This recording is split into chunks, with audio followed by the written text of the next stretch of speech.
Welcome back. Let's resume our conversation. Now let's talk about this freedom ride, because that was an exciting time for me. I was really following it, particularly when the bus came to Anniston. Yeah. Uh, the freedom rides I had agreed to do. Uh, James Farmer was trying to get media people to go along on what was supposed to be a 2-week journey uh, through the South to test whether or not the laws on desegregation, integrating buses was happening. What they did, we were on two different buses, Greyhound bus and a Trailsway bus, and they would go to these places, and certain people had been delegated to go in as an integrated team and sit in the black area, sit in the white area, and see what happened. And it went on that way. The further south we got, the tougher it was getting. So everywhere we stopped along the way, they would pick up additional people who would go along to test these places.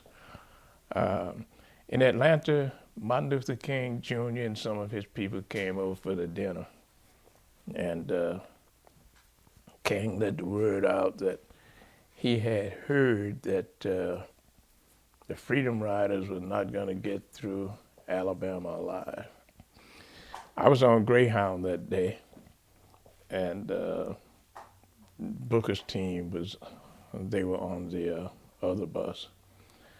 And on the way to Anniston, which was going to be our first big stop, a bus flagged us down, a bus that was meeting us, and told us there was a pretty nasty mob up in Anniston.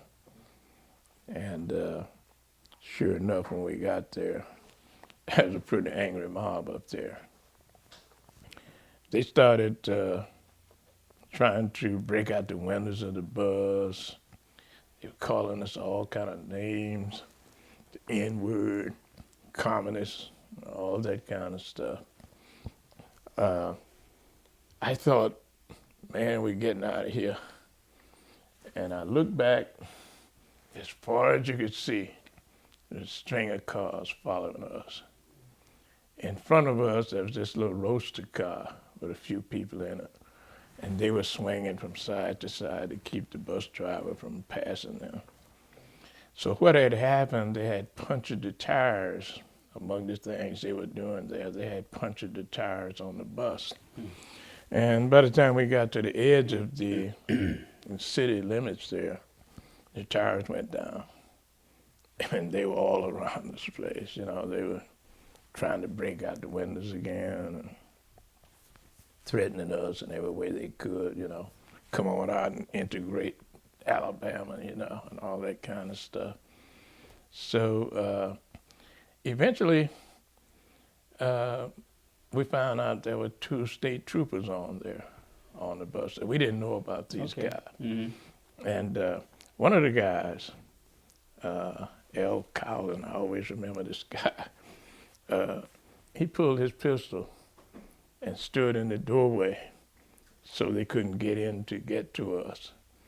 And I'm sitting in a seat by myself. It's pretty rough when you're working with a camera around your neck out there. They sort of go for guys with cameras too. So I took my camera off and I stuck it beneath my seat. Mm-hmm. So eventually they broke through the window where I was sitting, and that's where they threw the bomb in, this fire thing that they had set up. And I got a few burns behind the ear and that sort of stuff, but nothing serious. But then, almost suddenly, this bus was almost filled with smoke, black smoke, dark smoke.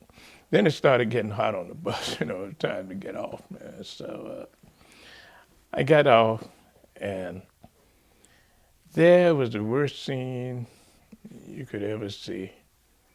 people stumbling around, crawling around on the ground, trying to get the smoke out of their chest, and just gagging and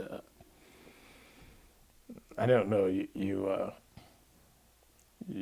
never think Americans would be doing that to fellow Americans. That was one phase of this thing. You would think that police, you get a guy who stands in the doorway to help you, and then there's another bus with other Freedom Riders on it that went into Birmingham. We had heard that the police commissioner and some others had made a deal with KKK and other mob people to stay away from the bus station for a certain length of time, 10 or 12 minutes, whatever it was. And they could do whatever they wanted with the Freedom Riders who were on the bus. And that's what happened, you know, and people